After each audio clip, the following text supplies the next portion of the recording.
What is your assessment of Joe Biden's proposed gun policy legislation as well and other policies that have been introduced? I think Biden's on the right track. He favors some strong gun control. But he's encountering the same problem that the U.S. presidents, Democratic presidents, have encountered again and again and again, in that the Republican Party is really against gun control, even though when you do polls of most Americans, they do want background checks. They do want controls on assault weapons. But that's not the way it works out politically in the U.S. So the policies he's advocating are fine, but the chances of ever getting that through Congress to pass this legislation right now is nil.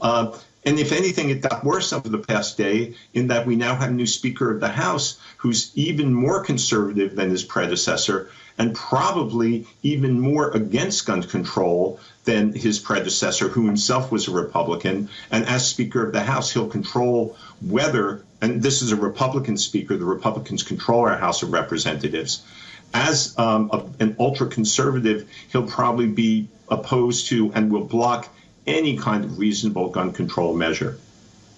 Right, sir. Thank you so much for bringing us the latest on this. Do stay on with us. I just wanted to also talk about some of the reactions that are now coming into this incident for our viewers. U.S. Representative Penn Gray has said that the unfolding violence is shocking, saying that I'm holding the affected communities in my prayers. On the other hand, U.S. Senator Angus King said Senator King is deeply sad for the city of Lewiston and all those worried about their family, friends and neighbors.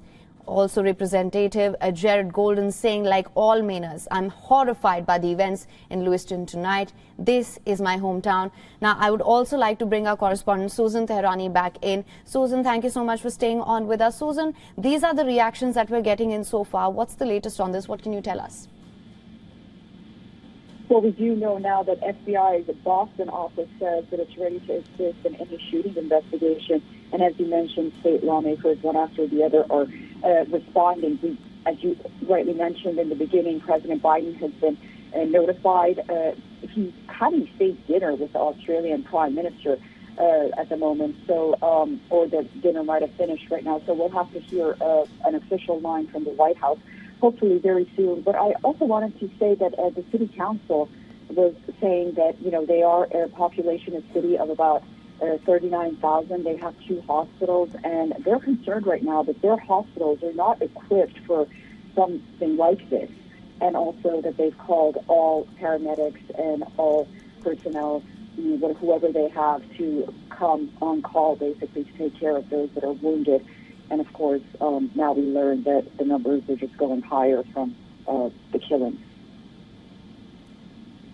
All right. Also, now this has happened in Maine, of course, Susan. What can you tell us about the gun safety measures in place in Maine, if we have any information about this? From what I know, in 2021, in fact, Maine had the 14th lowest gun death rate among the states. It also supplied crime guns to other states at the 29th highest rate among the states. What can you tell us, Susan?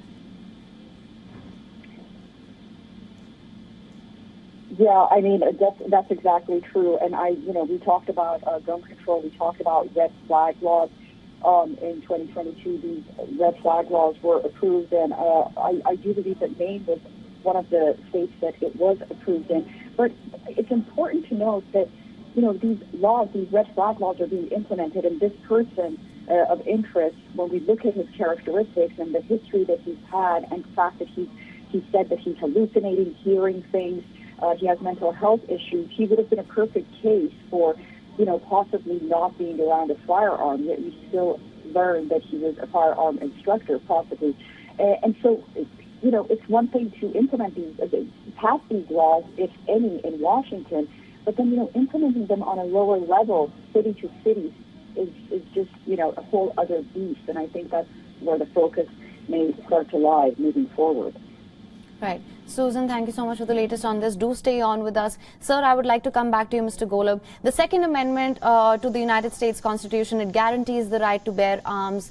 That is usually the first justification that we hear in such cases. Also, from what I am seeing here, there was a permitless carry law in 2015 in Maine that allows residents to carry loaded concealed handguns in public without a permit or a background check. Now, I am yet to figure out if there have been any amendments to this law, but just based on what I just said, what is your assessment of this? What's your take on such laws which allow for concealed handguns in public without a permit or any sort of background check? Well, on the constitutional issue you raised, just briefly to address that and the Second Amendment, we've got a very conservative Supreme Court that's not supportive of gun control, supportive of gun rights, supposedly, as it's called. And what they leave out of their interpretation of the Second Amendment is the language that goes to the effect of, roughly to the effect of, a well-regulated militia being necessary to peace and order or security. Therefore, the right to bear arms shall not be abridged. So there's a powerful argument that the framers of our Constitution or of the Second Amendment really had in mind the need for local militias that would be regulated, in which not every bozo could get a hold of a gun, especially a military grade weapon. And plus the fact that back in the 18th century, they didn't have automatic weaponry. They had a musket that you would take 10 seconds to load, rather than a weapon that we have now, automatic weaponry, that could shoot 100 bullets in 10 seconds. So it's a very odd, or probably mistaken, interpretation of the Constitution in terms of the laws on the books regarding red flag laws, regarding other types of control, regarding open carry. You make it easier for people to own and carry guns. You make it easier for people to kill themselves or to kill each other.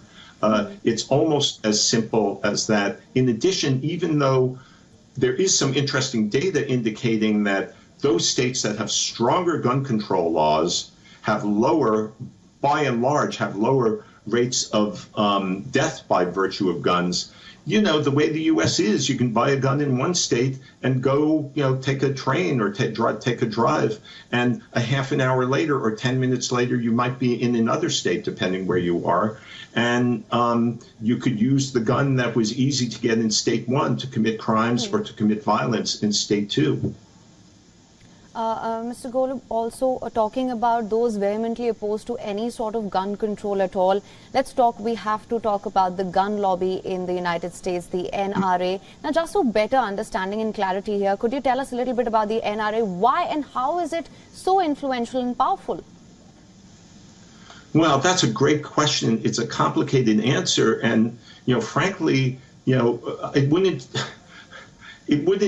surprise me, or I can understand, or I'd assume that people in India or in many other countries in the world that are much more sensible about this look at us and think, well, what's wrong with the United States that we have a situation like this? In any event, regarding the National Rifle Association, it's by virtue of spending, by virtue of being able to leverage influence over a relatively small segment of the population, 5, 10, 15%, who prioritize voting their votes on what they call gun rights. They're able to leverage much more influence, because even though the large majority of the people in the United States favor better gun control laws, they're not as adamant about it, they're not as focused on it as the 5 or 10% who are so adamant that they decide that their votes will hinge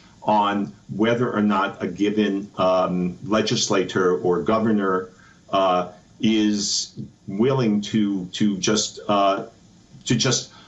gut any kind of gun safety legislation or block any kind of gun safety legislation. So it's a product of very concentrated but adamant lobbying by people who care mainly about this, the fact that they have money to spend, and the fact that we've got the system, the way the system is set up in the U.S., it's easy for the anti-gun control forces to exert influence that's disproportionate, because they control the more conservative rural states, which have a disproportionate influence on national legislation. Mr. Stephen Golub, thank you so much for joining us on the show with your perspective and your insights on this. Also, thank you so much, Susan Tehrani, for bringing us all the latest from New York. Thank you so much. We'll continue to track all the developments on this very closely. WION is now available in your country. Download the app now. Get all the news on the move.